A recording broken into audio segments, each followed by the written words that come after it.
Assalamualaikum warahmatullahi wabarakatuh. Alhamdulillah, Waalaikumsalam wassalatu wassalamu ala warahmatullahi asyrafil anbiya'i wal mursalin, ala nabiyina Muhammadin sallallahu alaihi wa ala alihi wa sahbihi wasallam. Alhamdulillah, segala puja dan puji syukur kita panjatkan hanya kepada Allah Subhanahu wa taala Rabbul alamin, serta salawat dan salam selalu kita curahkan kepada Nabi kita Muhammadin sallallahu alaihi wa ala alihi wa sahbihi wasallam, kepada keluarganya, kepada para sahabatnya, juga orang-orang yang mengikuti dan mencintainya sampai hari kiamat. Alhamdulillah, teman-teman yang dimuliakan dan dirahmati oleh Allah Subhanahu wa taala, di hari ini Allah pertemukan kita melalui online ini.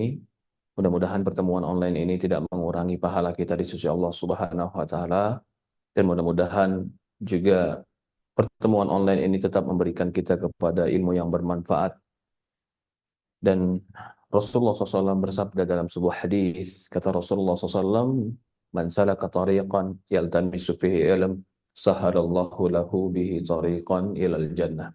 Kata Rasulullah SAW, barang siapa yang menempuh jalan mencari ilmu agama, Allah akan mudahkan bagi dia jalan menuju surga. Alhamdulillah, teman-teman yang dimuliakan dan dirahmati oleh Allah Subhanahu wa taala, sahabat ilmu teladan, majelis. Di antara nikmat Allah yang Allah berikan kepada kita adalah Allah berikan kepada kita teman-teman yang mengingatkan kita kepada akhirat. Ini termasuk nikmat Allah, karena seseorang itu akan berkumpul dengan orang-orang yang semisal dengan dia. Kalau dia berkumpul dengan orang-orang yang baik, mudah-mudahan nanti dia malam kiamah dikumpulkan bersama orang-orang yang baik. Maka Rasulullah mengatakan dalam hadis, "Al-mar'u ma'a man ahabba yaumal qiyamah." Seseorang akan bersama yang dia cintai pada hari kiamat. Teman-teman yang dimuliakan dan dirahmati Allah Subhanahu wa taala, kita hari ini akan berbicara tentang bersamamu aku hijrah. Sebenarnya pembahasan ini adalah pembahasan tentang kita dengan pasangan kita yang akan hijrah kepada Allah. Ini poin yang akan kita bahas. Pertama, yang kita bahas ada dua poin di sini. Bersamamu, yaitu bersama pasangan, maka kita akan memahami nanti bagaimana tugas pasangan dan bagaimana juga fungsi pasangan dan apa dari pasangan itu. Ini kita pahami nanti. Juga kita pahami tentang mana hijrah. Apa itu hijrah? Dari dua makna ini, dari dua makna poin ini kita akan membahas bersamamu aku hijrah. Yang pertama yang saya ingin bahas adalah makna hijrah. Hijrah itu adalah perpindahan dari satu keadaan atau satu tempat ke tempat lain. Itu namanya hijrah. Asal kalimatnya adalah hajar, meninggalkan. Jadi kalimat hijrah itu ada yang ditinggalkan dan ada yang dituju. Itu namanya hijrah. Rasulullah SAW mengatakan dalam sebuah hadis, "La yanqati'u taubah hatta yanqati'ul hijrah, wa la yanqati'u hijrah hatta tatlu'a syamsu min maghribiha." Kata Rasulullah SAW, tidak akan terputus pintu taubat sampai terputusnya pintu hijrah. Dan tidak akan terputusnya pintu hijrah sampai matahari terbit dari sebelah barat. Jadi hijrah itu nggak pernah terputus. Hijrah dari satu keadaan kepada keadaan yang lain. Allah Subhanahu wa taala di Quran banyak menceritakan tentang orang-orang yang hijrah, meninggalkan satu keadaan dan pindah kepada keadaan yang lain. Kita dalam hidup ini pun harus berubah, harus berpindah, dan harus punya tujuan kemana kita berjalan. Dalam rumah tangga, kita tahu bersama, rumah tangga di dalam Islam itu bukan hanya sekedar kebutuhan jiwa, atau bukan hanya sekedar adat atau status. Bahkan di dalam Islam, Hubungan pernikahan itu adalah perintah Allah yang menjadi sebuah ibadah. Jadi itu menjadi perintah langsung. Maka tugas kita menjalankan perintah tadi. Kalau itu menjadi sebuah perintah, maka itu menjadi sebuah ibadah, keharusan yang dilakukan. Fankihu ma taba lakum minan nisa'i mathna wa thulatha wa ruba'. Kata Allah Subhanahu wa taala, nikahilah wanita-wanita itu, ya, masna, nikahilah wanita-wanita yang baik, kata Allah. Maka Allah memerintahkan kita untuk memerintahkan atau menikahi wanita-wanita yang baik. Bahkan Rasulullah SAW mengatakan dalam sebuah hadis, kata Rasulullah SAW, an-nikahu sunnati, faman ragiba an sunnati, falaysa minni. Kata Rasulullah SAW, nikah itu adalah sunnahku. Barang siapa yang dia membenci sunnahku, bukan golonganku. Artinya sunnah di sini jalannya Nabi. Maka, maka pernikahan di dalam Islam itu pahala, itu ketaatan, itu adalah sebuah ibadah yang mulia. Kalau itu ibadah yang mulia, Allah Subhanahu wa taala juga mengatakan di dalam Al-Qur'an tentang nikah itu adalah kebutuhan. Kebutuhan kepada kebutuhan hidup. Di dalam sebuah ayat Allah mengatakan, surat Az-Zumar ayat 21, wa min ayatihi an khalaqalakum min anfusikum azwajan litaskunu ilaiha. Di antara tanda-tanda kebesaran Allah, Allah jadikan kalian berpasang-pasangan. Litaskunu ilaiha, agar kalian tenang dengan pasangan kalian. Wa ja'ala bainakum mawaddata wa rahmah. Dan Allah jadikan di antara kalian itu mawaddah, saling mencintai dan saling menyayangi. Inna fi dzalika la ayatin liqaumin yatafakkarun. Itu semua ada tanda-tanda kebesaran Allah bagi mereka yang mau berpikir. Di dalam ayat ini Allah menegaskan bahwasannya cinta atau pernikahan itu menumbuhkan mawaddah, curahan hati dan kasih sayang. Sementara mencurahkan hati dan kasih sayang ini kebutuhan jiwa. Tidak sempurna kebahagiaan jiwa kalau dia tidak mencurahkan kasih sayang dan kecintaannya kepada yang lain. Juga di dalam Islam, nikah itu merupakan penyempurna agama.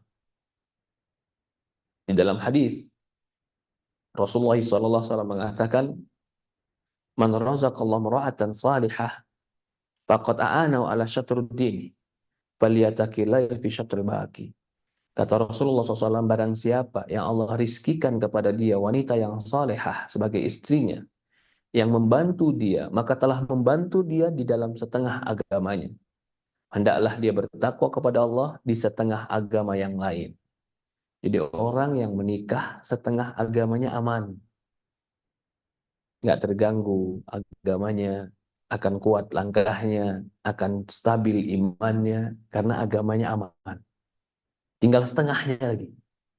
Tapi orang yang tidak menikah, bisa dipahami dari hadis ini berarti agamanya itu ringkih.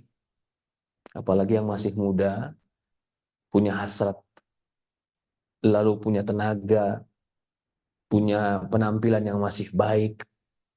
Nah, ini pendorong-pendorong untuk melakukan kemaksiatan. Kalau nggak punya pasangan hidup, maka bahaya dalam agamanya. Kalau kita melihat kepada dalil-dalil yang banyak ini, maka nikah di dalam Islam itu perkaranya sangat penting. Ibadah, kebutuhan jiwa, menguatkan agama, bahkan setiap kita melakukan kebaikan kepada pasangan kita, menjadi sebuah nilai-nilai pahala di sisi Allah. Sampai seorang sahabat bingung datang ke Rasulullah, "Ya Rasulullah, apakah aku mendatangi syahwatku terhadap pasanganku itu jadi pahala untukku ya Rasulullah?" Dia bingung. Padahal syahwat itu dia inginkan, birahi itu kebutuhan, bahkan dia senang. Dia bingung apakah ketika aku mendatangi istriku jadi pahala untukku ya Rasulullah. Maka Rasulullah mengatakan, apa pendapatmu? Kalau seandainya dia mendatangi yang terlarang, yang haram, bukankah itu menjadi dosa bagi dia? Maka ketika kau datangi yang halal, fakana laka ajrun, maka jadi pahala untukmu. Bayangkan, kenikmatannya menjadi pahala, makannya jadi sedekah, senyumnya jadi kebaikan, kelembutannya menjadi timbangan yang baik, akhlak yang mulia, hidup bersamanya menentamkan, mengokohkan agama, mendapat ridho Allah, menyebabkan Allah Subhanahu wa taala mencintai karena menunaikan perintah Allah. Banyak sekali di dalam Islam keutamaan orang menikah. Nah, kalau begitu, kita pahami dari ini semua, maka pernikahan, kehidupan bersama ini adalah bukan hanya sekedar status, tapi ini adalah sebuah yang harus dipertahankan. Banyak pahalanya, banyak keutamaannya, banyak kebaikannya. Maka setan pun tidak tinggal diam untuk menghancurkan ini semua. Maka dalam sebuah hadis, Rasulullah mengatakan sesungguhnya syaitan meletakkan singgasananya di atas air. Dan dia utus pasukan-pasukannya untuk mengganggu manusia. Setiap pasukannya nanti lapor tentang apa yang dia lakukan terhadap mengganggu manusia. Sampai salah satu mereka melaporkan bahwasannya tidak kutinggalkan antara seorang laki-laki dan istrinya. Kecuali aku ceraikan mereka, kata syaitan. Lapor kepada iblis. Maka iblis turun dari singgasananya. Turun dia. Dia datang kepada pasukannya yang telah menceraikan manusia. Dia peluk dan dia katakan kepada setan ini, pasukannya, kamu sebaik-baiknya prajurit. Dikasih lencana dan penghargaan khusus bagi setan yang bisa menghancurkan rumah tangga. Sebesar itu keseriusan setan menghancurkan rumah tangga karena dia tahu rumah tangga itu manfaatnya sangat banyak. Menjaga agama, menjaga masyarakat, menjaga anak-anak, menjaga pendidikan, memudahkan jalan ke surga. Ini urgensi daripada menjaga rumah tangga. Kemudian, kalau kita berbicara tentang hijrah, hijrah itu berpindah dari suatu tempat ke tempat yang lain. Maka kita pun dalam rumah tangga harus memiliki tujuan. Mau kemana dibawa rumah tangga ini? Kamu mau pergi kemana? Apa tujuan kamu? Itu harus jelas dalam rumah tangga. Dan harus tinggalkan sesuatu yang tidak sampai kepada tujuan tadi atau mengganggu tujuan tadi. Mungkin orang mengatakan visi, misi, harus ada. Tapi kalau kita, orang Islam mengatakan apa? Apa tujuan dan niat kamu dalam rumah tangga? Kalau orang cuma berniat rumah tangga hanya karena cinta, atau hanya karena syahwat, atau hanya karena harta, maka yang seperti ini tidak akan mungkin bisa mempertahankan dia kokoh di atas rumah tangga. Sebagaimana kita katakan, iblis punya pasukan khusus yang ingin menghancurkan rumah tangga. Kalau cuma karena harta, harta akan datang dan pergi. Satukan visi dan misi di dalam rumah tangga. Visinya adalah kita mau mencari surga. Ini tujuan. Kalau rumah tangga kita nggak ada tujuan, kita nggak mengerti harus berbuat apa. Kita nggak mengerti apa yang menjadi target kita. Kita pun nggak bakalan tahu kita keluar dari jalur atau tidak.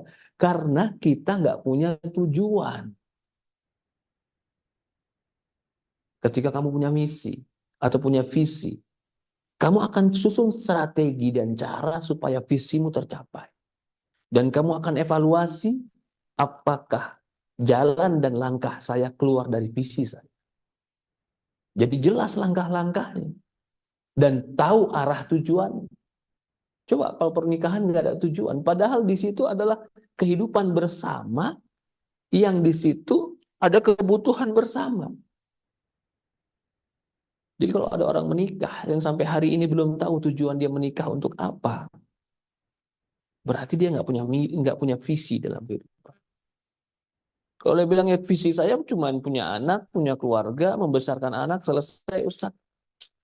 Kalau cuma itu visi kamu terlalu dangkal, terlalu rendah. Bukankah juga kambing bisa membesarkan anaknya?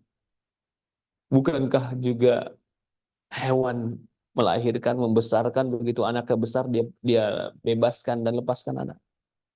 Enggak.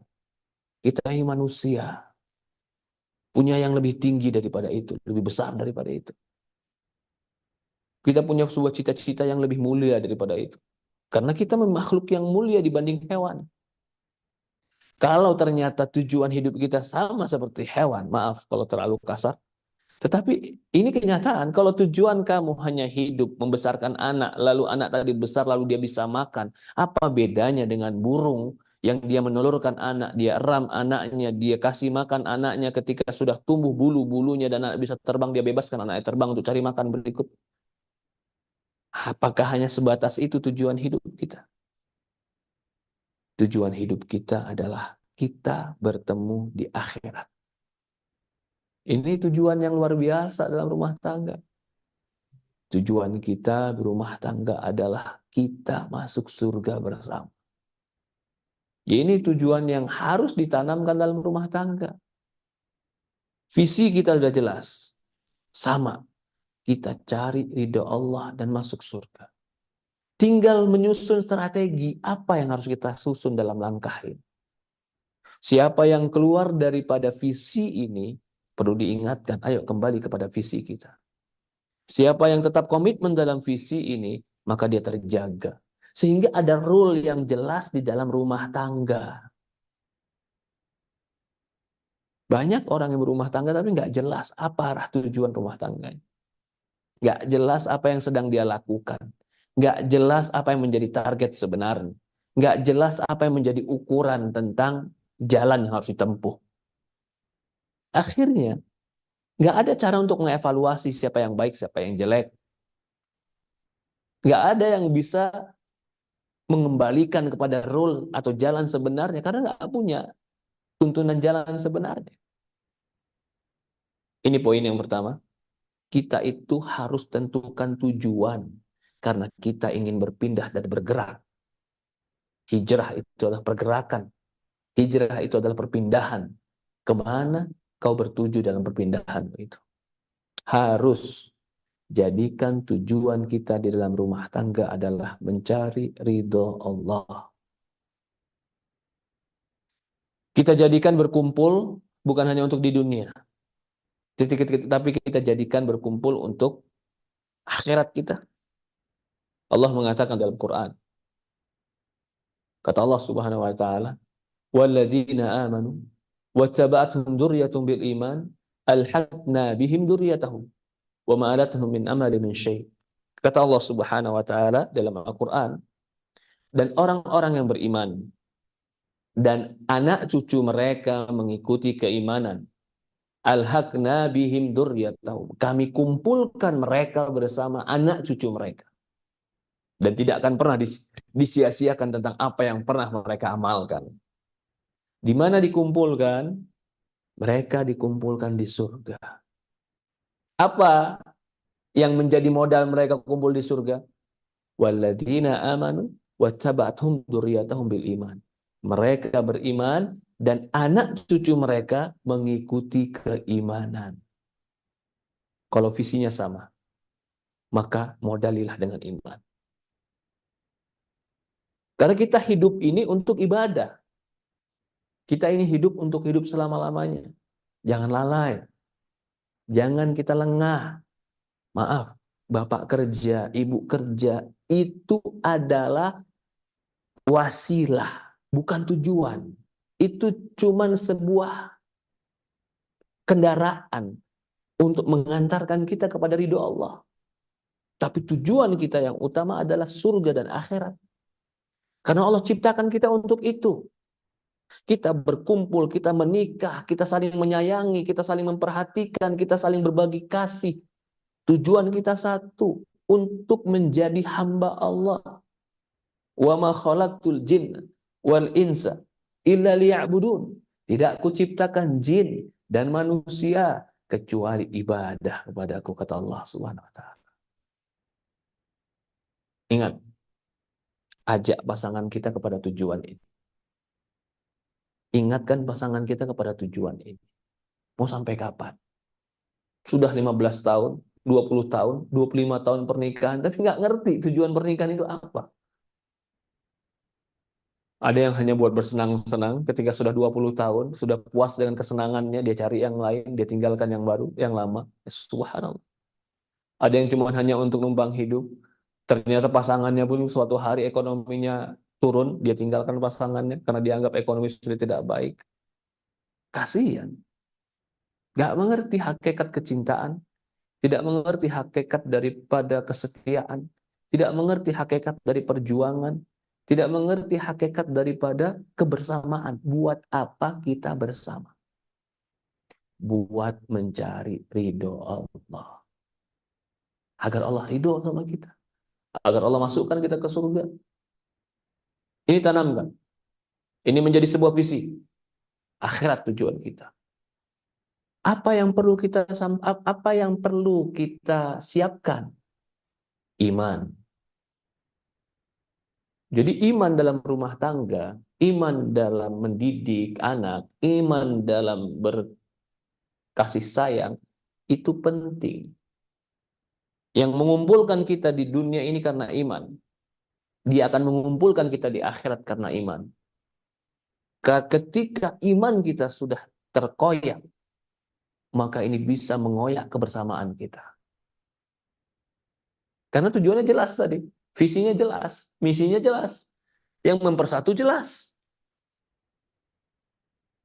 Bahkan orang yang berkumpul bersama, menikah, tapi bukan karena iman, dan tidak sama keimanannya, di yaumul qiyamah mereka akan menjadi saling bermusuhan, saling membenci dan saling menyalahkan.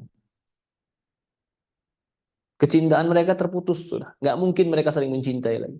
Bahkan mereka bisa jadi saling menuduh, bahkan saling memukul, saling melempar, saling menyalahkan. Apa kata Allah dalam Al-Quran? Al-akhillau yawma idin ba'duhum li ba'din adu illal muttaqin. Kata Allah Subhanahu wa taala, al-akhilla, orang-orang yang saling mencintai. Al-akhilla itu bukan sekedar cinta, tapi dia betul-betul mencintai sampai dia menyatu dengan yang dia cintai. Al-akhilla itu. Ya, suami istri itu al-akhilla. Suami istri al-akhilla. Yauma idzin ba'duhum li ba'din adu. Di hari akhirat nanti sebagian mereka menjadi musuh dari sebagian yang lain. Illal muttaqin, kecuali mereka beriman dan bertakwa. Jadi kalau imannya sama, takwanya sama, saling mengingatkan akhirat, di hari kiamat mereka tidak akan saling menyalahkan. Bahkan di hari kiamat Allah akan satukan mereka. Dipertemukan kembali dengan pasangan. Sebagaimana ayat yang kita baca tadi. Walladzina amanu wattaba'athum dzurriyyatuhum biimani alhaqna bihim dzurriyyatahum.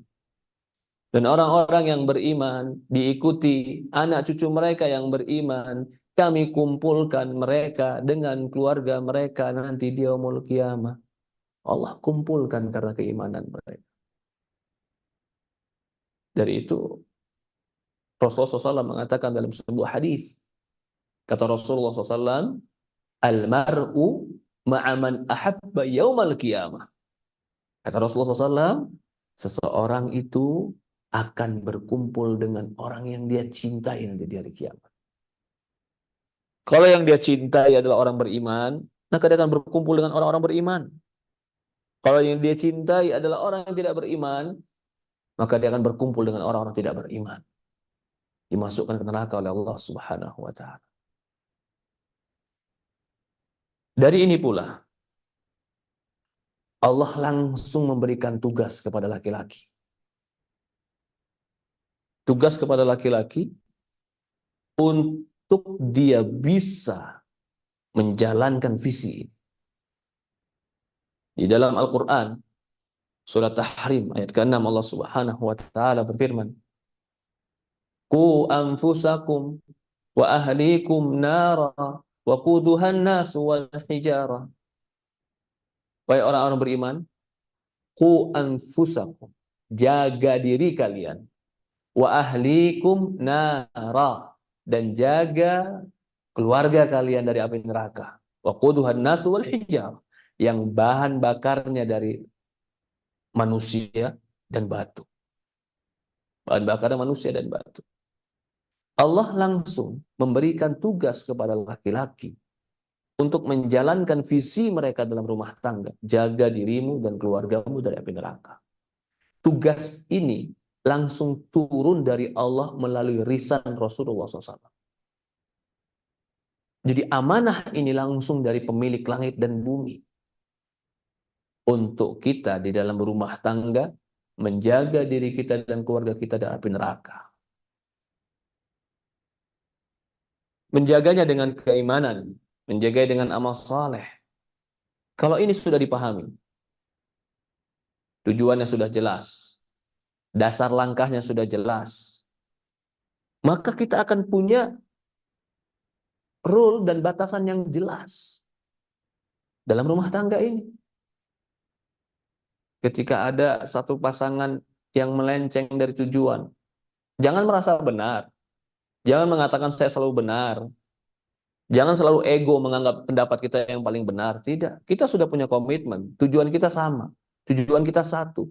Sekarang kamu melakukan sesuatu yang menjauh dari tujuan kita. Kamu salah. Ayo kembali kepada tujuan kita. Umpamanya, seorang suami dikasih tahu sama istrinya, dia sudah bersama istri dan keluarganya punya komitmen. Kita ini hidup untuk kebaikan akhirat. Suatu hari ternyata si suaminya tergelincir. Mulai mungkin sholatnya nggak baik, atau mulai diuji dengan ujian-ujian rumah tangga.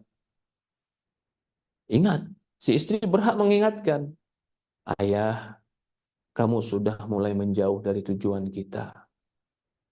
Ayah, kamu sudah mulai melenceng dari rule garis kita, rel kita. Ayo kembali. Begitupun si istri. Kalau istri sudah diajari, dikasih tahu nih loh visinya, kita tuh nikah visinya ini ya, tujuannya ini, maka ini jadi garis kita untuk menuju kepada tujuan kita. Suatu hari si istri, umpamanya masalah ringan saja, nggak mau pakai jilbab, dengan alasan gerah, dengan alasan nggak biasa, dengan alasan takut kurang cantik, suami bisa ingetin, Bun, kita tuh kan punya misi, punya visi, kita harus sama. Tujuan kita kan sama. Kita kenapa berkumpul? Bukankah kita berkumpul untuk berumah tangga, untuk mencari ridha Allah? Jangan. Jangan dia tergelincir dari tujuan-tujuan tadi. Bahkan kemaksiatan dan dosa itu bisa jadi sebab terpecahnya hati dan saling membenci. Itu maksiat dan dosa. Maka itu ketika Rasul mengatakan, kata Rasulullah SAW dalam sebuah hadis, kata Rasulullah SAW, jika kau melihat dua orang saling mencintai, fafarraqa bainahuma, kemudian keduanya bercerai, illa bisababi dzanbin ahadihima aw kilahuma. Kata Rasulullah SAW, itu bisa jadi dikarenakan dosa salah satunya atau keduanya. Jadi dosa itu malah bisa menghancurkan, memisahkan, membuat pertengkaran, pertikaian, jauhnya hati. Contoh lain, ketika kita sholat dalam sholat soft, Rasulullah mengatakan dalam hadis, kata Rasulullah SAW, istau la takhtalif. Luruskan barisan kalian, jangan berselisih. Kalau barisan kalian berselisih, takhtalif qulubukum. Hati kalian akan berselisih. Apa kaitannya berselisihnya barisan dengan berselisihnya hati dan bertikai? Kata para ulama menjelaskan, berselisihnya barisan itu berupa kemaksiatan. Kemaksiatan menyebabkan perpecahan dan pertikaian. Itu pun dalam rumah tangga. Tiba-tiba bertikai, berantem, pecah, masalah yang nggak jelas, tapi apa? Pokoknya mau saling marah, mau saling benar. Tapi kalau dilihat lagi dan ditilik lagi masalahnya, ternyata masalah kecil. Ya subhanallah. Bisa jadi itu disebabkan dosa. Kemudian, di antaranya juga, agar tercapai tujuan ini, tujuan dalam rumah tangga ini, maka harusnya saling membagi tugas. Dikatakan di dalam Al-Quran, Allah Subhanahu wa taala berfirman, "Fata'awanu 'alal birri wa taqwa wa la ta'awanu 'alal itsmi wal udwan." Allah Subhanahu wa taala, bertolong-menolonglah kalian dalam kebaikan dan ketakwaan, dan jangan kalian bertolong-menolong dalam dosa dan permusuhan. Di antara bentuk tolong-menolong dalam kebaikan dan ketakwaan adalah rumah tangga. Itu bentuk tolong-menolong dalam kebaikan. Si istri nolong suami, si suami nolong istri. Saling melengkapi dan saling mengisi kekosongan. Untuk apa saling tolong-menolong ini? Kita saling gotong royong untuk meringankan tujuan hidup kita. Maka kalau hidup berumah tangga ini tolong-menolong, harus mengerti tugas dan kewajiban. Kalau mengerti tugas dan kewajiban, maka dia bisa saling tolong-menolong dengan baik. Maaf, satu, tolong-menolong dalam apa? Tolong-menolong di dalam menjaga kehormatan. Laki-laki punya hasrat, perempuan punya hasrat. Kalau hasrat itu tidak disalurkan dengan baik, maka dia akan jatuh dalam perkara-perkara yang hina. Saya butuh kamu untuk menolong saya agar hasrat saya terpenuhi. Dan ini tidak tabu, ini pernikahan. Siapa bilang pernikahan tidak butuh itu? Kamu butuh pasanganmu untuk memenuhi hasrat. Ini iya. Dari inilah makanya tolong-menolong menjaga kemaluan ini menjadi sebuah keharusan dalam rumah tangga. Jadi kalau ada berumah tangga tapi nggak ada tolong-menolong dalam hasrat ini, tolong-menolong dalam menjaga kehormatan dan kemaluan ini, itu rumah tangga nggak sempurna. Dari ini makanya kenapa Islam mengajarkan perempuan harus kelihatan cantik, agar menolong suaminya menundukkan pandangan, tidak mudah tergoda dengan wanita lain. Buat apa dia tergoda dengan wanita lain? Saya punya istri yang lebih cantik. Dari itu mengapa Islam mengajarkan perempuan nggak boleh menolak laki-laki. Ketika suami mau, nggak boleh perempuan tolak. Karena di sini dalam bentuk tolong-menolong. Ya kan saya lagi nggak pengen, hak saya dong. Tidak. Ketika sudah hidup bersama, kau tidak punya hak menolak keinginan pasangan. Karena dia punya hak minta dari dirimu. Dia punya hak minta dari dirimu. Maka Rasul mengatakan, "Idza da'at ar-rajul limra'atihi ila firash fa'abat, la'anatha malaikah hatta tusbih." Kalau laki-laki mengajak wanita, istrinya ke tempat tidur dan istrinya nggak mau, malaikat melaknat dia. Karena dia tidak menunaikan haknya, nggak menunaikan tugasnya. Hak laki-laki minta. Perempuan pun punya hak minta. Punya hak. Orang yang tidak memenuhi hasrat biologis dalam rumah tangga bisa dikatakan rumah tangga tidak sempurna, dan bahkan bisa jadi akan menjadi dingin dalam rumah tangga. Kita kembali lagi poinnya. Rumah tangga itu tolong-menolong di dalam kebaikan untuk menuju Allah. Di antara bentuk tolong-menolong apa? Tolong-menolong dalam menjaga kehormatan diri, dalam menjaga kemaluan. Maka tidak pantas seorang istri menolak ajakan suami. Jangan kita termakan dengan pemahaman-pemahaman barat yang mengatakan terserah saya. Saya mau atau tidak mau. Kecuali kau sedang sakit, boleh. Itu hakmu. Kecuali kau sedang haid, jelas kau punya hak menolak. Kecuali kau sedang nifas, harus kau tolak suamimu. Tapi ketika kau sedang sehat, kau sedang tidak sakit, kau sedang tidak nifas, kau tidak haid, suamimu di luar melihat perempuan, di kantor melihat perempuan, di jalan melihat perempuan. Padahal mata itu adalah kelemahan dari laki-laki yang membangkitkan hasratnya. Ketika hasrat tumbuh, dia ingin suatu kebaikan. Dia tepis hasrat-hasrat jelek. Dia bunuh hasrat-hasrat jelek tadi, mengatakan aku tidak mau. Aku mau dengan istriku saja. Dia tumbuhkan hasrat baik. Mudah-mudahan nanti saya ketemu istri saja, saya akan lampiaskan keinginan saya. Begitu dia pulang ke rumahnya, ketemu istrinya, setelah terkumpul hasrat-hasrat itu di jalan, di luar, dia ketemu istrinya, dia meminta kepada istrinya haknya. Apa kata istrinya? Jangan. Betapa beratnya jiwa itu ketika sudah terkumpul hasrat ternyata tidak terpenuhi. Berarti ini bukan bentuk tolong-menolong ini. Kau bantu dia, agama dia sedang lemah itu. Kau bantu dia, dia sedang ringkih. Coba kalau dia nggak punya agama dan nggak takut sama Allah. Ketika kau tolak dia punya uang. Dan banyak wanita-wanita yang menjajakan dirinya dalam aplikasi-aplikasi sosmed.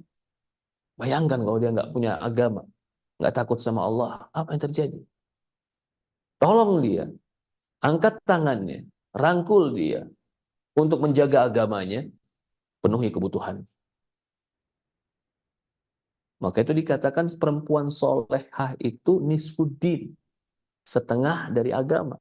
Karena dia akan menjaga agama suami.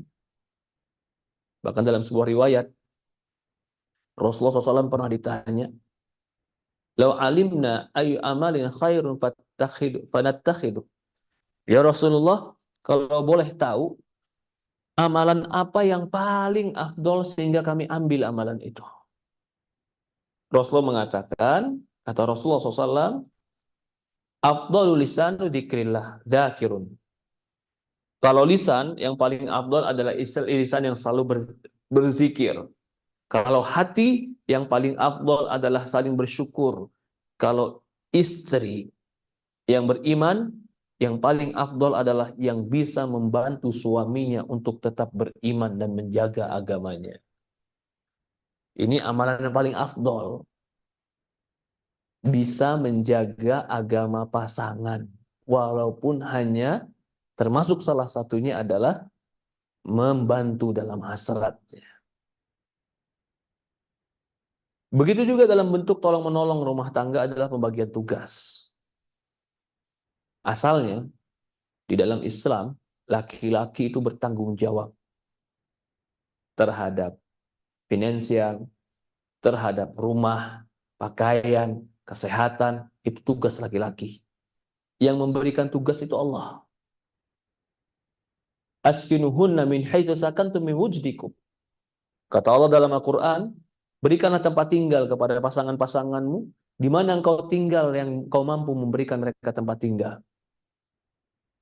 Juga Allah Subhanahu wa taala berfirman dalam Al-Qur'an, "Ar-rijalu qawwamuna 'alan nisa bima faddalallahu bi ba'dhum 'ala ba'd wa bima anfaqu min amwalihim."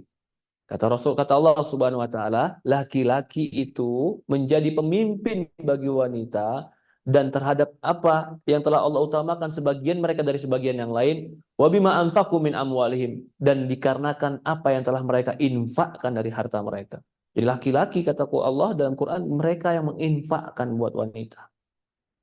Ini pembagian tugas yang benar. Laki-laki yang mencari, perempuan yang memasak.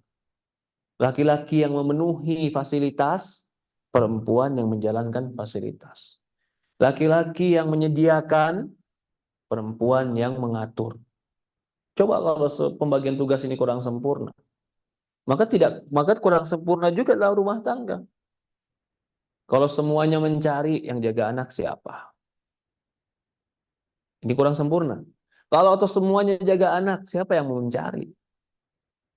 Maka itu Islam datang membagi. Perempuan itu tugasnya adalah mendidik anak-anak, merawat anak-anak, menjaga fasilitas yang diberikan suami. Suami tugasnya adalah mencari dan memberikan fasilitas itu kepada anak-anak dan istri. Pembagian tugas ini ingin meringankan hidup kita. Coba bayangkan, kalau tidak ada pembagian tugas ini, hidup kita pasti berat. Dia juga yang cari, dia juga yang masak, dia juga yang jaga, dia juga yang melihara. Berat, tidak akan mampu.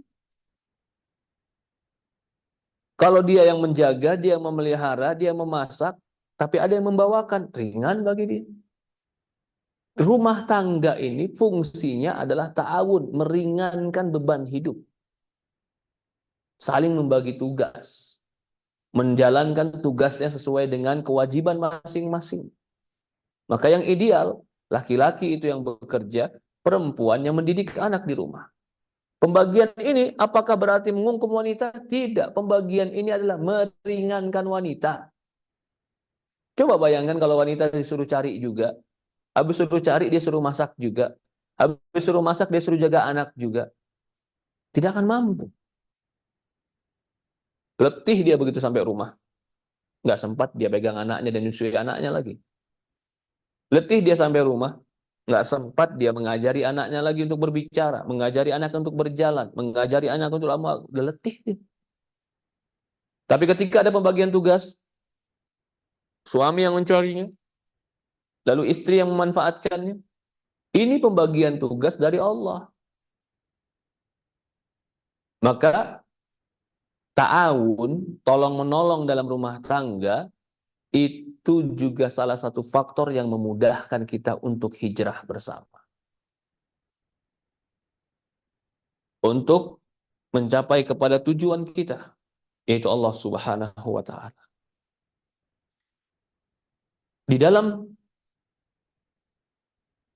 kewajiban juga, seorang suami itu bukan hanya berkewajiban memberikan tadi makan, minum, bukan. Itu wajib, semua orang tahu kewajiban itu. Tapi ada kewajiban yang Allah titipkan kepada seorang laki-laki adalah ajari keluarga kalian agama, ajari mereka ibadah, jaga mereka dari api neraka. Qu anfusakum wa ahlikum nar. Jaga diri kalian dan keluarga kalian dari api neraka. Maka suami punya kewajiban untuk mendidik istri, mendidik anak, memperhatikan agama, mengajari ibadah, menjadi seorang imam yang terdepan, yang bisa memberikan aba-aba dan contoh dengan perbuatan. Itulah imam. Kalau si suami tidak bisa memberikan contoh dan menjadi imam, maka dia tidak menunaikan kewajibannya dengan benar. Kalau dia tidak menunaikan kewajiban dengan benar, bagaimana tujuan ini bisa tercapai? Kalau ternyata ada yang tidak melakukan tugasnya dengan benar. Jadi kewajiban seorang suami juga, di antara yang Allah sebutkan di dalam Al-Quran, adalah mengajari ibadah dan agama pada anak-anak, kepada istri. Mencontohkan ibadah kepada anak dan istri. Menjadi panutan yang benar. Bukan ayah yang ideal, yang cuma hanya bisa memerintahkan tapi tanpa mencontohkan. Bukan guru yang baik, yang dia berbuat jelek di depan murid-muridnya, tapi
Allah Subhanahu wa taala, di antara juga perbuatan yang bisa mengantarkan kita kepada tujuan pernikahan adalah saling menjaga hak dan kewajiban. Di antara hak dan kewajiban, orang boleh memiliki hak, tapi setiap orang yang memiliki hak pasti dia juga punya kewajiban. Kalau dia hanya menuntut hak tapi tidak menunaikan kewajiban, itu adalah sebuah celaan dan perbuatan yang tercela dalam Islam. Orang yang menuntut hak, dia harus tunaikan kewajiban. Dia berhak sebagai gaji karena pekerja, kewajiban dia bekerja. Ketika dia minta gaji saja, lalu tidak mau bekerja, dia hanya minta hak tapi tidak menunaikan kewajiban. Tidak pantas kalau dapat gaji. Begitupun suami istri. Suami minta haknya untuk dilayani, minta haknya untuk diberikan perhatian, tapi dia nggak pernah menunaikan kewajibannya sebagai ayah. Ini tidak berhak.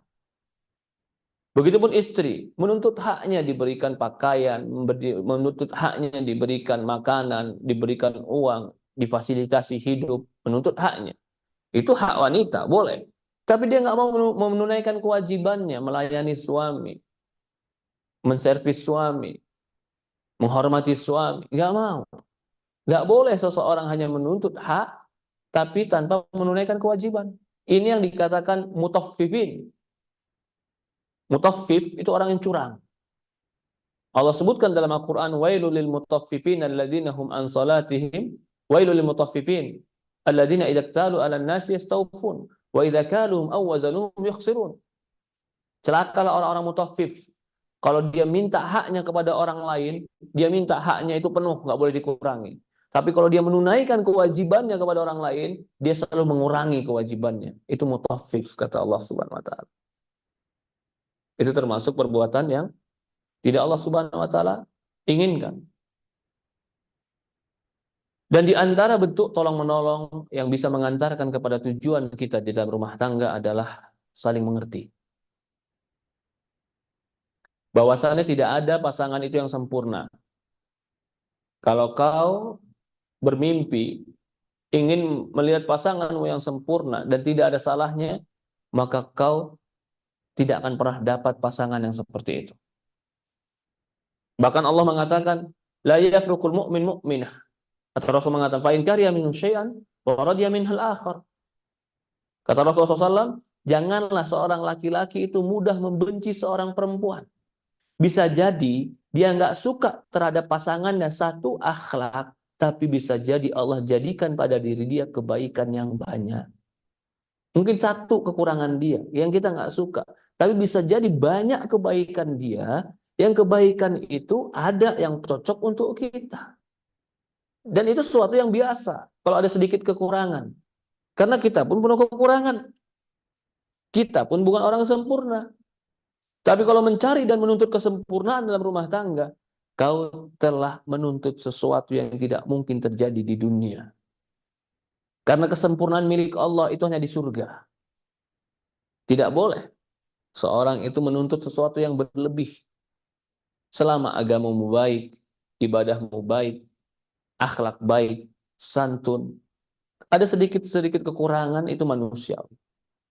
Tidak boleh. Maka di sini pula Rasulullah SAW mewasiatkan kepada laki-laki, istausu bin nisa'i khaira. Kata Rasulullah SAW, aku wasiatkan kalian agar bertindak baik dengan wanita. Sesungguhnya mereka diciptakan min dila, dari tulang yang bengkok. Udah memang bengkok itu. Ada saja yang bengkok dari dia. Mungkin manjanya, mungkin permintaannya, mungkin cara berpikirnya, mungkin cara bertindaknya bengkok. Apa kata Rasulullah SAW? Fa'intarokah i'waj. Kalau kau biarkan dia akan terus i'waj, bengkok, nggak bakalan pernah lurus. Tapi kalau kau kasar sama dia, Kau akan patahkan. Matahkannya adalah menceraikannya. Coba lihat, Rasulullah mengumpamakan dia bagaikan tulang yang bengkok. Tulang kalau bengkok, itu apakah satu hari langsung bisa diluruskan? Ataukah perlu waktu untuk mengurutnya, memijatnya, memberikan dia apa? Memberikan dia sesuatu yang mengobati agar dia lurus. Perlahan baru dia lurus. Mungkin 3 bulan, 4 bulan baru dia lurus. Rasulullah mengumpamakan wanita itu bagaikan tulang bengkok. Kalau kau urut dengan kencang, dia bukan lurus, patah dia. Tapi kalau kau tidak luruskan dan tidak kau urut, dia akan terus bengkok, tidak akan pernah berubah. Maka meluruskannya dengan mengurutnya pelan demi perlahan. Mungkin dia sakit dengan diurut itu. Tapi karena urutannya pelan, terus menerus, dan tidak pernah bosan. Rasa sakit itu mungkin kerasa, tapi lama-kelamaan dia akan lurus.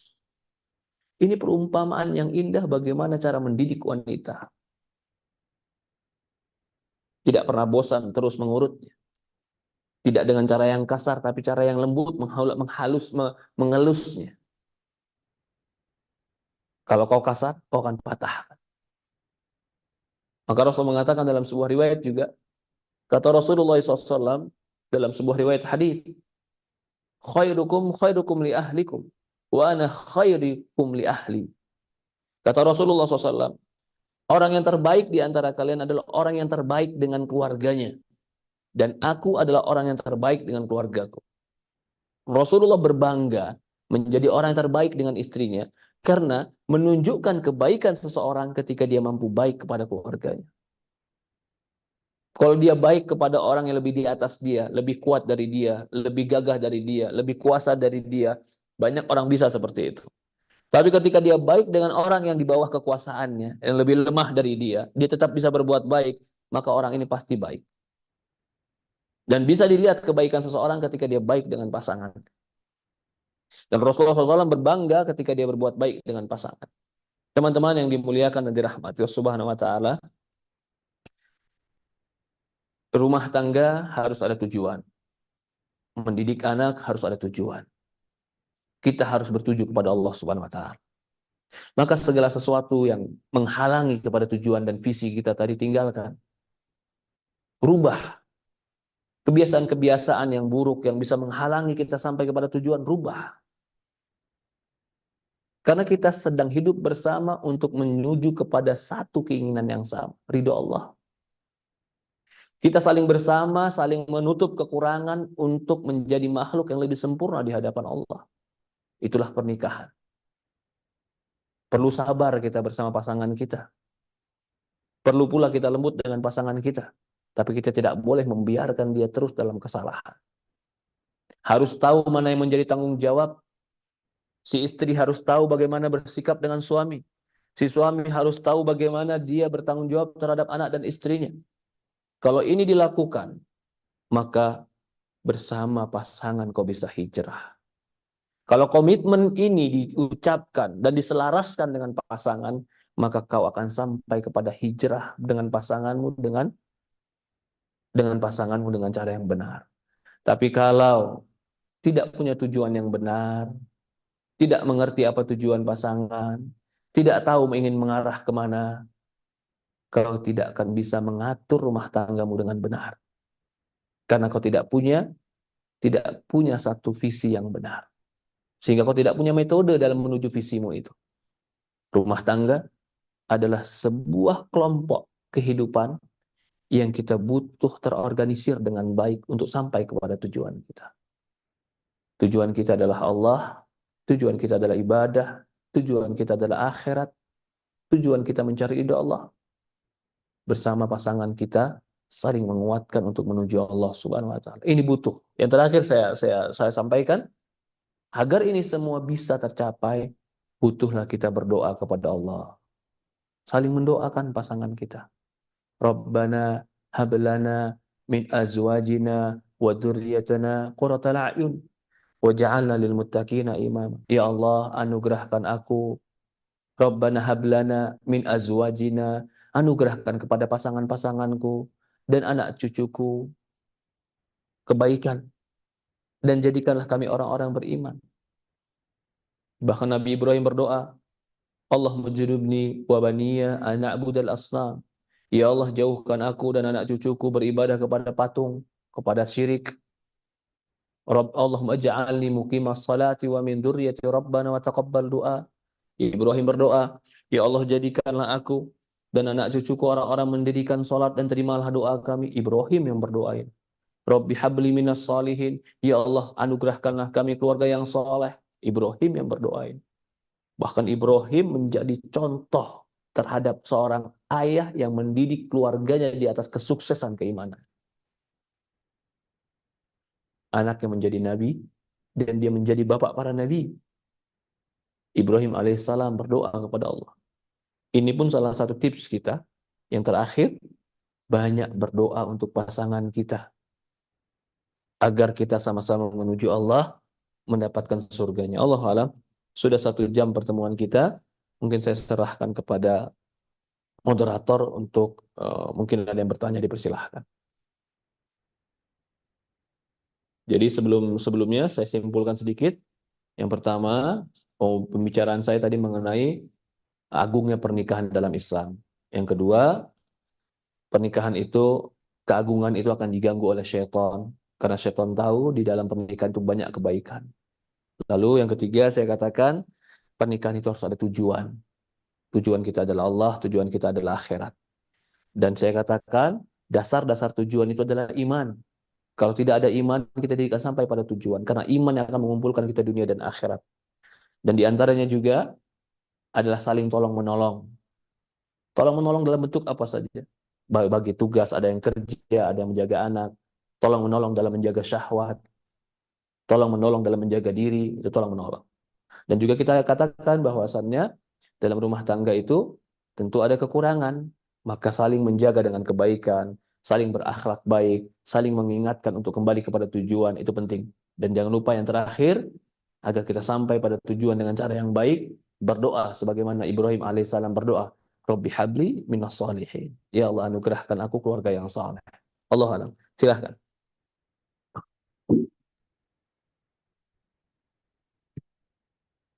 Baik, jazakallah khairan Ustaz. Waalaikumsalam. Eh, Terima kasih penjelasan materi yang telah disampaikan tadi. Alhamdulillah, Masya Allah. Banyak sekali nasihat yang disampaikan kepada kita semua pada pagi hari ini dan mengingatkan kita tujuan yang sebenarnya dari hidup kita bersama pasangan kita ya. Baik, Ustaz, demikian tadi sesi pertama telah kita ikuti dan simak bersama. Selanjutnya kita masuk ke sesi kedua, yaitu sesi tanya jawab. Kami mengundang para sahabat untuk bisa langsung bertanya kepada Ustadz dengan menekan tombol raise hand atau bisa juga menuliskan di kolom chat.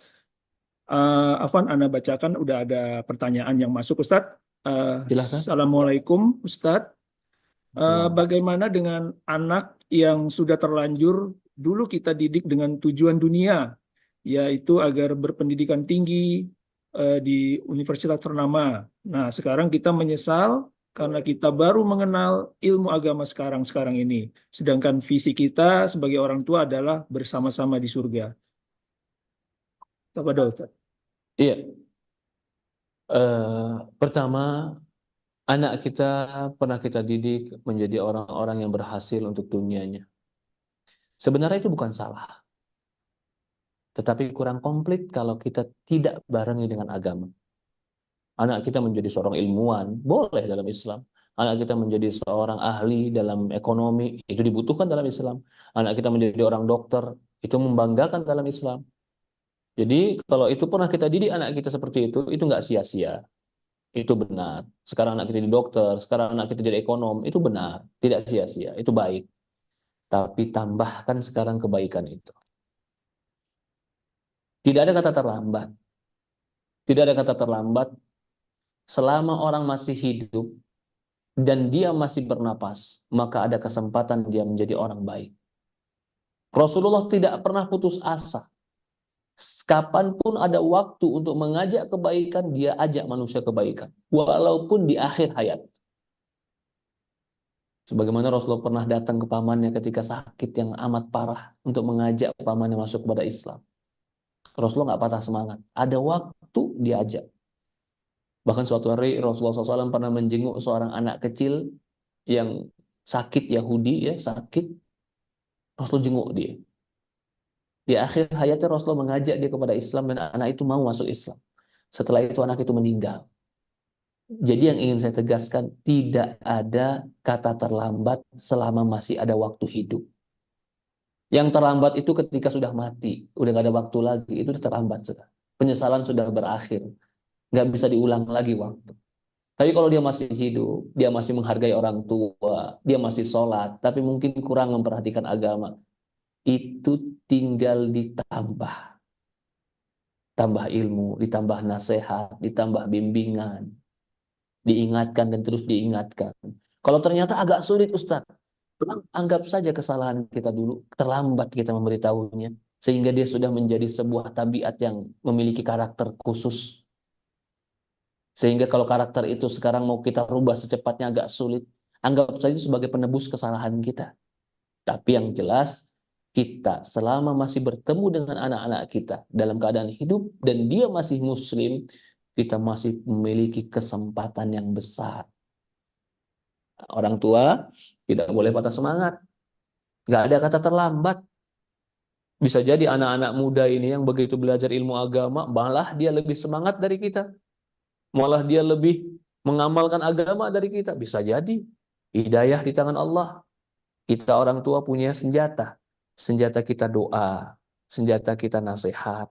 Dia sayang sama orang tua, dia akan dengarkan orang tua. Allahu a'lam. Seperti itu. Tidak ada kata terlambat, maka teruslah ajari anak-anak kita ilmu agama.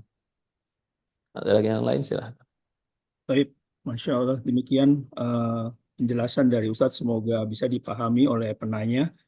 Um, Ana juga ingin menyapa kepada dan memberitahukan pada para sahabat siaran kita, kajian kita pagi hari ini ternyata juga disebar, di live-kan juga di PIB TV. Jadi Ana ingin menyapa juga para sahabat di PIB TV.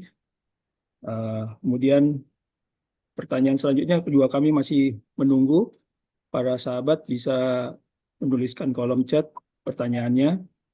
Uh, ada masuk lagi pertanyaan. Assalamualaikum warahmatullahi wabarakatuh, Ustadz.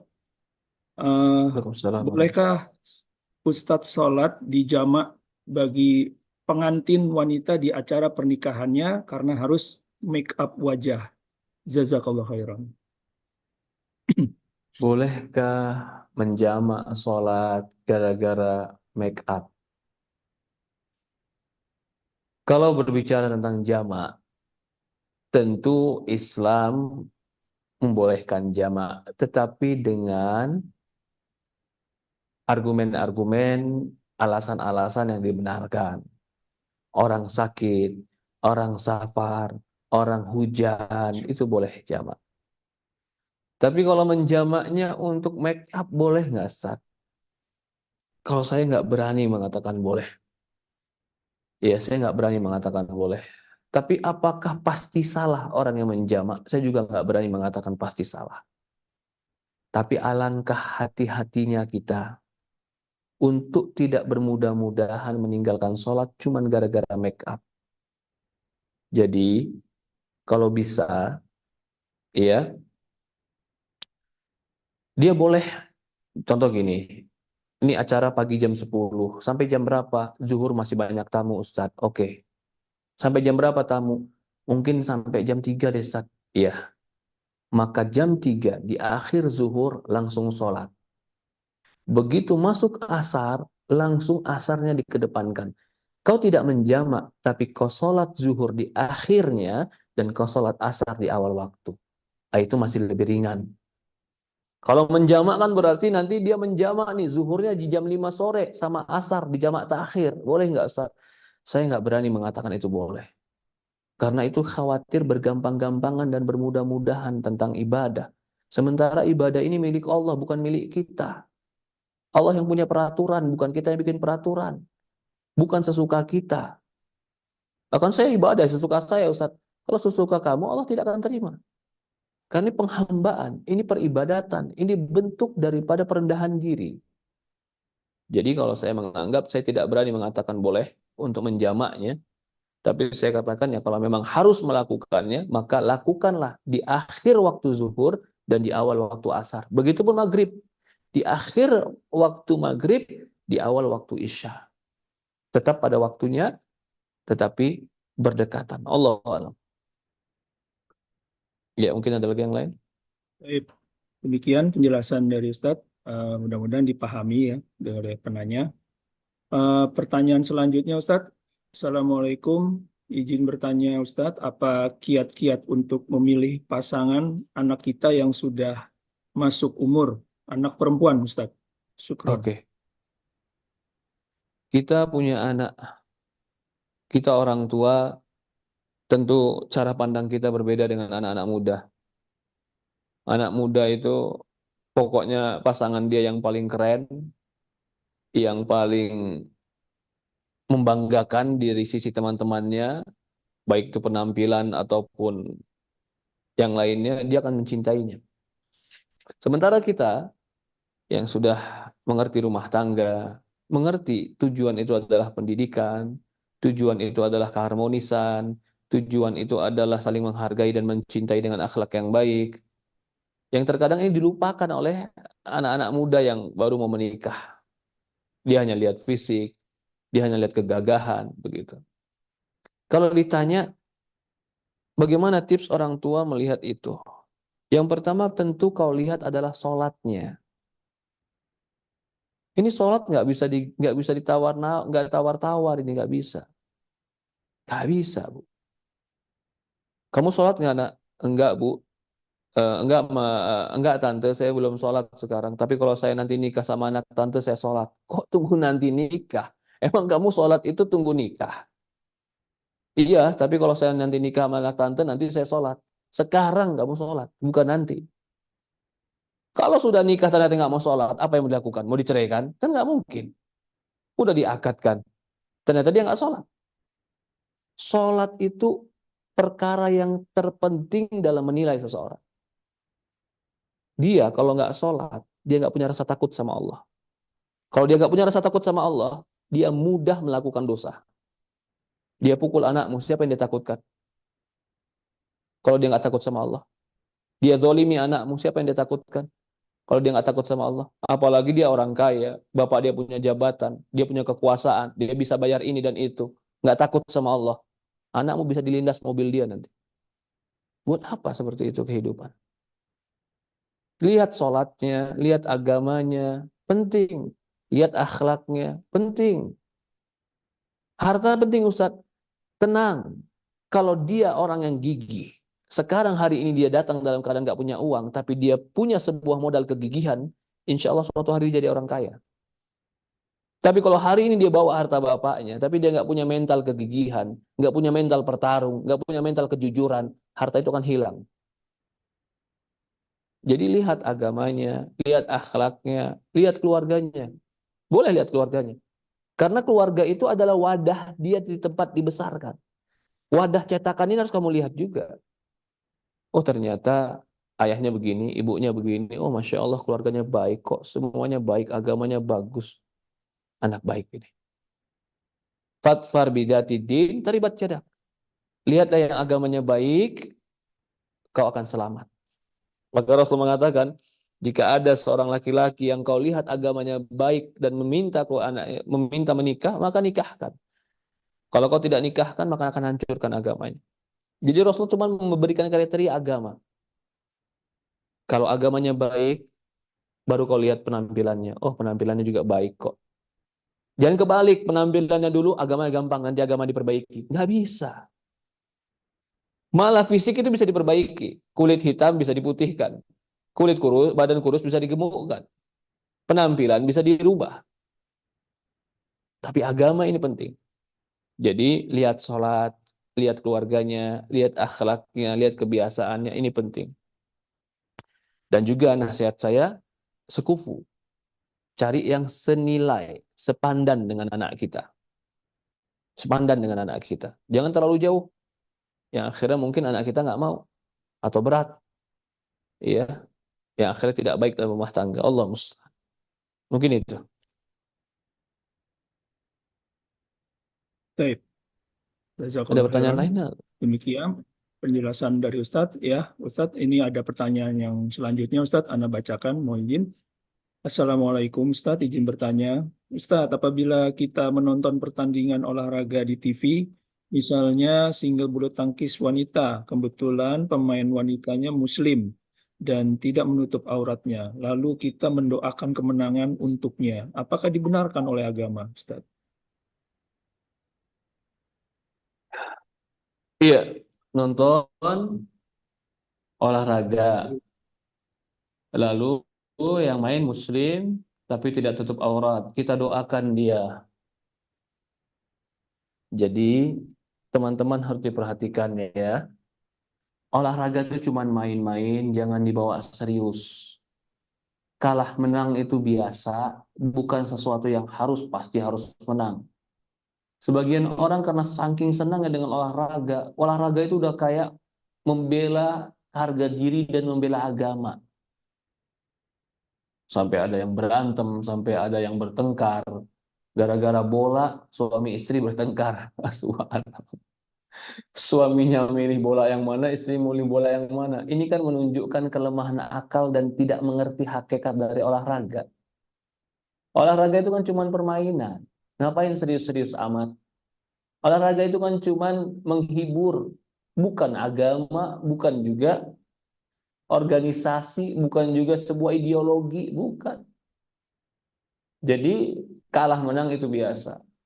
Nah, sebenarnya kita tidak boleh melihat perempuan-perempuan yang membuka aurat dalam bidang olahraga apapun, nggak boleh. Ya, kadang-kadang terdorong juga melihat. Kenapa? Karena tadi olahraga bukan lagi sebuah permainan, tapi menjadi sebuah pembelaan dan harga diri. Wah, ini karena kelompok kami, ini karena bagian dari kami harus supporter dari dia. Kamu salah meletakkan olahraga tadi. Olahraga itu bukan ideologi, olahraga itu bukan agama, olahraga itu bukan bukan sesuatu yang menjadi bagian hidup yang harus dibela, tidak. Itu cuman hiburan. Lalu bagaimana kalau saya mendoakan dia, Ustaz? Ya kamu melihatnya membuka aurat ya tidak benar. Mendoakan dia supaya menang ya silahkan saja. Selama itu bukan perkara yang haram permainannya atau bukan perkara yang judi, kamu mendoakan kebaikan ya silahkan saja. Allah a'lam. Baik. Demikian penjelasan dari Ustadz. Mudah-mudahan dipahami bagi penanya. Ustadz, eh, sambil menunggu pertanyaan selanjutnya, uh, Ana mau bertanya, Ustadz. Silahkan. Idealnya itu kan dalam satu rumah tangga, suami yang mencari nafkah ya, Ustadz ya. Namun qadarullah, ini sebaliknya, Ustadz. Suami tidak bekerja, tapi istri yang bekerja, Ustadz. Nah, bagaimana pandangan Ustadz atau nasihatnya Ustadz untuk keadaan kondisi yang seperti itu? Iya, kadang-kadang ada rumah tangga yang Allah takdirkan berjalan tidak di atas idealisme, tetapi bukan berarti dia melakukan yang haram, cuman kurang ideal saja.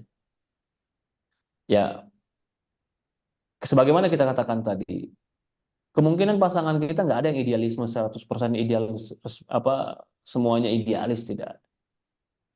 Ketika ada rumah tangga suami yang nggak kerja dan istri yang kerja, ini sebenarnya menurut idealisme yang kurang tepat. Karena Allah mengatakan ar-rijalu qawwamuna 'ala nisa. Lalu apa yang harus dilakukan? Yang pertama harus dilakukan adalah laki-laki tetap berusaha mencari pekerjaan. Jangan dia berpangku tangan dan merasa nikmat dengan itu. Jangan. Jangan bilang nggak bisa. Jangan bilang nggak tahu. Kamu pergi keluar rumahmu dengan apapun yang kau lakukan itu lebih baik daripada kau menjadikan beban ini dipikul oleh wanita. Itu nggak baik. Kalau memang ternyata harus dalam waktunya ini, episode ini dia yang bekerja, maka kau harus membantu juga. Membantu pekerjaan dia yang dia telah membantu pekerjaan kamu. Itu adil menurut saya. Walaupun sebenarnya tidak seadil, yang paling adil adalah laki-laki yang bekerja, itu paling adil. Tapi ketika dia istrinya yang bekerja, Berarti kan si istri sedang mengambil alih tugas suami. Maka si suami pun harus berani mengambil alih tugas istri. Membantu istrinya dalam rumah tangganya, harus. Jangan istrinya kerja, dia juga di rumah, nggak mau kerjain kerjaan rumah. Bilangnya itu kerjaan istri. Lalu kamu ngapain? Saya suami. Ya subhanallah. Tidak tepat seperti itu. Kalau dia bilang, saya nggak bisa Ustadz kerjaan istri di rumah, masa saya kerjain istri? Ya sudah, kamu kerja keluar. Pilihannya seperti itu saja. Kamu kerja keluar. Ya. Dan jangan laki-laki mempangku tangankan beban ini kepada wanita.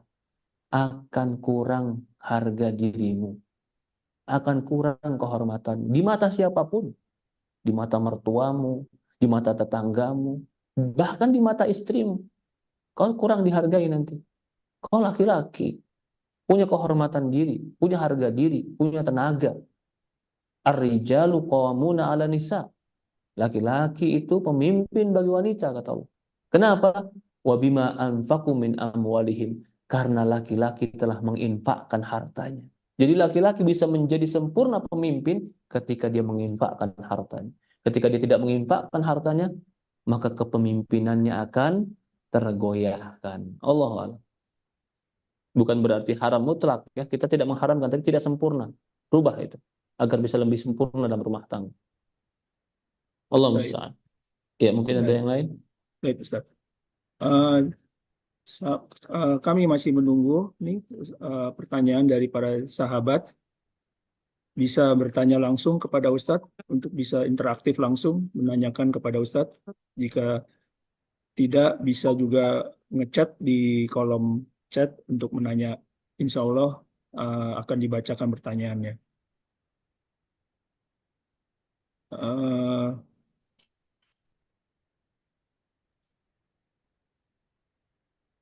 Bagaimana, sahabat? Eh, Kami masih menunggu pertanyaan dari para sahabat. Assalamualaikum warahmatullahi wabarakatuh, Ustadz. Nah, Waalaikumsalam baik. warahmatullahi wabarakatuh. Silahkan Ibu. Ustadz, saya ingin menanyakan Ustadz, bagaimana dengan suami yang bekerja di pekerjaan haram Ustadz, yang tentunya itu akan mempengaruhi rumah tangga Ustadz. Jadi dapat dikatakan ada aja kendala Ustadz, baik kendala keuangan ataupun masalah keharmonisan rumah tangga atau dengan eh, permasalahan dengan anak-anak Ustadz. Nah, kalau seperti eh, itu bagaimana Ustadz ya? Apa kita mencari pekerjaan lain dulu? Apa tiba-tiba keluar Ustadz? Karena memang kami tahu bahwa akibatnya terhadap keluarga itu sangat buruk Ustadz. Oke. Keren Ustadz. Jika seorang suami dia berpenghasilan dari yang haram, sebenarnya itu adalah kerugian bagi laki-laki. Kamu capek, letih, punya yang haram, di yaumul qiyamah kamu akan ditanya. Anak-anakmu tidak akan ditanya karena dia nggak tahu. Anak-anakmu tidak akan ditanya karena dia nggak mengerti. Apalagi mana anak masih kecil, nggak ngerti. Apalagi perkara riba umpamanya. Bahkan sebagian ulama berpendapat istri itu tidak menanggung dosa suami ketika dosa suami itu riba. Itu suami saja yang nanggung. Nah, kalau begini, Allahu alam ya, istri pertama sikapnya adalah menjadi orang penguat suami. Penguat itu bagaimana? Penguat itu memberikan motivasi, bukan menjadi malah musuh bagi suami. Maka dalam tanda kutip musuh dalam bersikap. Bagaimana motivasi? Memberikan motivasi. Ya, aku siap kok ayah kurangi sedikit keuanganku, nggak apa-apa. Yang penting ayah pindah kerja dulu. Ya, aku siap kok untuk beberapa bulan ini mungkin eh, kita nggak usah jalan-jalan atau nggak usah uang kemana-mana. Yang penting ayah cari kerja yang halal. Aku siap kok, aku nggak beli baju dan tas dulu. Yang penting ayah cari yang halal. Ini sikap istri harus seperti itu, memberikan support kepada suami. Tapi kalau dia tidak memberikan support atau menghakimi atau hanya sekedar apa mendorong tanpa harus memberikan semangat, ini kadang-kadang yang terjadi pertikaian. Lalu apakah harus tunggu dulu, Ustadz? Jawaban ini mungkin kalau saya yang mengalami dalam keadaan itu, saya katakan saya tidak akan tunggu. Karena siapa yang menjamin hidup dan waktu ini? Siapa yang menjamin malaikat juga nunggu saya cabut nyawa? Siapa yang jamin? Nggak ada yang jamin itu untuk saya. Ketika itu nggak ada jaminan, dan nggak ada jaminan juga ketika saya berhenti daripada yang haram, saya pasti miskin. Siapa yang mengatakan saya pasti miskin? Nggak ada yang bilang itu juga. Kenapa saya harus takut dengan sesuatu yang nggak pasti? Sebelum bekerja di tempat yang haram, saya sudah hidup, saya sudah makan, saya juga bisa hidup, bisa makan, bisa sempurna sebagaimana manusia biasanya. Mengapa begitu saya sudah kerja di tempat haram, saya keluarnya takut, seolah-olah saya nggak akan bisa makan kalau keluar dari tempat sini. Itu adalah kelemahan iman. Tidak boleh. Ini ujian bagi kita. Kadang-kadang Allah uji iman kita, beranikah kita yakin untuk meninggalkan yang haram karena Allah. Rasulullah SAW mengatakan dalam sebuah hadis, "Man taraka syai'an lillahi awwadallahu khairu min." Kata Rasulullah SAW, barang siapa yang meninggalkan sesuatu karena Allah, Allah akan ganti bagi dia yang lebih baik daripada apa yang dia tinggalkan. Ini janji Rasulullah. Allah tidak akan menyelisih janjinya. Yakin. Ada proses waktu. Kalau kita meninggalkan yang haram, pasti Allah ganti untuk kita. Allahu a'lam. Seperti itu. Ya. Demikian penjelasan dari Ustadz. Mudah-mudahan dipahami bagi penanya. Anda bacakan, Ustadz, ada pertanyaan di kolom chat. Afwan Ustadz, bagaimana sikap ketika istri menjual barang pemberian suami hingga barang milik suami? Barakallahu fikum. Bagaimana sikap suami atau istri yang menjual barang-barang suami begitu? Iya, bagaimana sikap ketika istri menjual barang pemberian suami hingga barang milik suami. Jadi istri dikasih barang terus dijual-jual hingga barang milik suami juga ikut dijual kayaknya. Kayak itu, stop. Jadi di dalam Islam itu kepemilikan harus jelas. Punya suami adalah milik suami, punya istri adalah milik istri. Kalau emas yang pernah menjadi mahar itu milik istri, maka dia berhak menggunakan kepemilikan dia 100% penuh. Atau suami pernah ngasih ke istri, ini buat kamu. Maka itu berhak si istri untuk menggunakan hak dia. Walaupun langkah-langkah baiknya dia berbicara dengan suami, kalau itu memang pemberian suami. Tapi kalau itu punya suami, istri nggak berhak menjualnya. Kecuali harus izin sama suami. Jadi tidak boleh seorang istri menjual sesuatu yang milik suaminya. Perlengkapan di rumah, dalam rumah tangga, yang dibeli suami adalah punya suami. Tapi kalau suami ngasih duit ke istri, ini duit buat kamu, si istri tadi ngumpulin duit sendiri, ketika sudah banyak dia beli perlengkapan sendiri, itu boleh dia jual karena punya dia sendiri. Karena dari uang dia sendiri. Jadi dalam Islam itu sebenarnya jelas kepemilikan. Mana yang milik suami, mana yang milik istri. Karena ini berkaitan dengan warisan, berkaitan dengan hak orang lain yang harus dijaga. Allahu a'lam. Mungkin ini saja, sudah setengah 12 lebih kita. Atau hampir jam 12, 12 kurang 15. Tafadhol Pak, silahkan Pak. Iya. Baik. Demikian kajian kita hari ini. Karena keterbatasan waktu, juga kita akhiri sesi tanya jawab ini. Selanjutnya mohon Ustadz dapat memberikan rangkuman dan menutup kajian kita hari ini dengan doa kafaratul majelis. Iya. Saya ucapkan terima kasih banyak kepada sahabat ilmu teladan seluruhnya yang luar biasa, yang mau meluangkan waktu untuk belajar ilmu agama. Ini menunjukkan sebuah tanda kebaikan untuk kita semua. Karena barang siapa yang ingin mencari kebaikan, berarti menunjukkan diri dia baik. Dan barang siapa yang ingin mencari ilmu, berarti menunjukkan dia ingin mengupgrade dirinya dengan ilmu tersebut. Mudah-mudahan kita termasuk orang-orang yang dimudahkan masuk ke dalam surga Allah Subhanahu wa taala. Karena orang yang Amin. belajar ilmu agama itu adalah orang yang akan dimudahkan masuk surga Allah Subhanahu wa taala. Man yuridillahu bihi khairan yufaqihu fid din. Rasulullah mengatakan, barang siapa yang Allah inginkan bagi dia kebaikan, Allah fakihkan dia dalam agama. Kita memohon kepada Allah agar Allah satukan hati kita dengan pasangan kita. Kita memohon kepada Allah agar Allah jadikan kita dan pasangan kita berkumpul dunia dan akhirat, berkumpul dengan anak-anak kita, berkumpul dengan keluarga kita, berkumpul di atas keimanan. Dan semoga Allah Subhanahu wa taala menganugerahkan kepada kita keluarga yang saleh, menganugerahkan kepada kita anak-anak yang saleh, memberikan kita rizki yang halal, yang baik. Semoga Allah Subhanahu wa taala memberikan kita ilmu yang membimbing kita untuk menuju surga Allah Subhanahu wa taala. Semoga Allah memaafkan dosa-dosa kita, mengampuni dosa-dosa dan kesalahan kita, menutup segala aib dan kekurangan kita. Semoga Allah Subhanahu wa taala mengangkat derajat kita dunia dan akhirat. Kita tutup dengan doa kafaratul majlis. Subhanakallahumma wa bihamdi asyhadu an la ilaha illa anta astaghfiruka wa atubu ilaik. Assalamualaikum warahmatullahi wabarakatuh. Terima kasih banyak kepada teman-teman semua, kepada Pak Moderator, kepada teman-teman sahabat ilmu teladan. Semoga Allah berkahi kita. Mohon maaf jika ada kekurangan dari saya. Assalamualaikum warahmatullahi wabarakatuh. Jazakallah